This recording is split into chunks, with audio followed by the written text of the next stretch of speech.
جھکنے کے ساتھ ہمارے گناہوں کی حیثیت ہی کوئی نہیں ہے۔ بنی اسرائیل میں ایک آدمی نے 99 قتل کیے، اس کو خیال آیا میں توبہ کروں، ایک عبادت گزار کے پاس گیا اور اس سے پوچھنے لگا میں نے 99 قتل کیے ہیں، میری توبہ ہو سکتی ہے؟ اس نے کہا ہرگز نہیں، تو بڑا ظالم ہے، تیری کوئی توبہ نہیں۔ اس کو غصہ چڑھا، اس نے اسے بھی قتل کر دیا، 100 کر دیے۔ پھر اس کو خیال آیا میں توبہ کروں، تو وہ ایک عالم کے پاس گیا اور اس سے پوچھنے لگا میں نے 100 قتل کیے ہیں، کیا میری توبہ ہو سکتی ہے؟ کہ بیٹا کیوں نہیں ہو سکتی توبہ؟ ہائے ہائے ہائے ہائے ہائے۔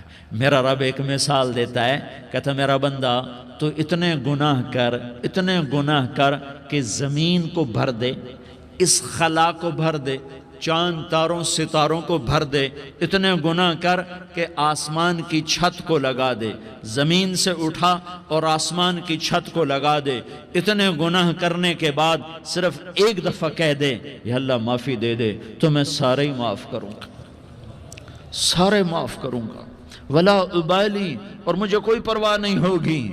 انہوں نے کہا بیٹا گناہوں کی معافی تو یقیناً ہے، لیکن توبہ کا ہونا ضروری ہے، تیری توبہ پکی ہونے کے لیے یہ ماحول چھوڑنا ضروری ہے، تو یہ بستی چھوڑ کے اس بستی میں چلا جا، وہاں نیک لوگ رہتے ہیں، ان کی صحبت میں تو رہے گا تو تیری توبہ پکی ہو جائے گی۔ اس نے کہا میری معافی ہو جائے، میری معافی ہو جائے، میں ہر کام کرنے کو تیار ہوں۔ بوریا بستر اٹھایا، جو تبلیغ والے کہتے ہیں گھر چھوڑو، لیاری چھوڑو، بستر اٹھاؤ اور چلے کے لیے نکلو، 4 مہینے کے لیے نکلو کہ اپنی توبہ کو پکا کرو، ورنہ ماحول کی گندگی پھر آدمی کو گرا دیتی ہے، پھر گرا دیتی ہے، پھر گرا دیتی ہے۔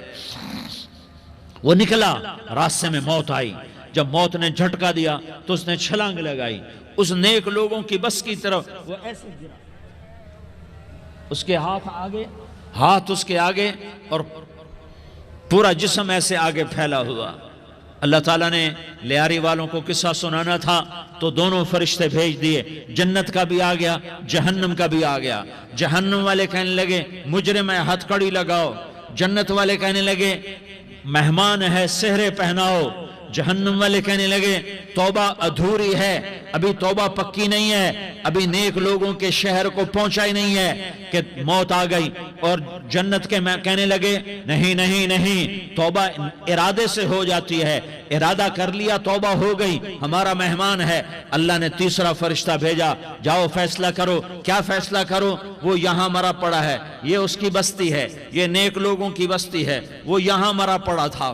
اللہ تعالیٰ نے کہا فیصلہ کیا کرتا ہوں کہ یہ فاصلہ ناپو، اگر گھر کے قریب ہے تو دوزخ والے لے جاؤ، اگر نیک لوگوں کی بستی کے قریب ہے تو جنت والے لے جاؤ، یہ میرا فیصلہ ہے۔ ہائے ہائے واہ میرا رب، میں تیرے قربان۔ ہوا کیا تھا؟ وہ گھر کے قریب تھا اور نیک لوگوں کی بستی سے دور تھا۔ جب ناپنے لگے تو اللہ تعالیٰ نے ادھر والی زمین سے کہا جو نیک لوگوں کی بستی کی طرف سے تھی، اللہ تعالیٰ نے اس زمین سے کہا سکڑ جا، اور جو گھر والی زمین تھی اس کو کہا پھیل جا۔ ادھر کی زمین کو پھیلا دیا اور ادھر کی زمین کو سکیڑ دیا۔ جب ناپا گیا تو وہ نیک لوگوں کی بستی کے قریب ہوا۔ اللہ نے کہا لے جاؤ جنت میں، ہم نے معاف کر دیا۔